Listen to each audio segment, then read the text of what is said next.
continuación, Grupo Morris, compuesto por Laura Gómez, viola, Noa Díaz, percusión, Elga Magallanes, violín, Elisa Sardiña, violín y guitarra.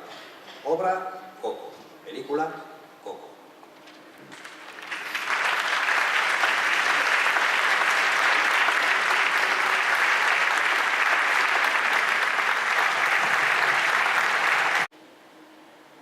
Coco es una película estadounidense que narra la historia de Miguel, un niño cuyo sueño es llegar a ser un gran músico a pesar de que su familia se lo prohíbe. Coco fue una oportunidad para demostrar el talento de la comunidad latina, al igual que este concurso es para nosotras. Esperemos que os guste.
Poco loco, un poquitito loco, estoy adivinando qué quieres y pa' cuándo y así estoy celebrando.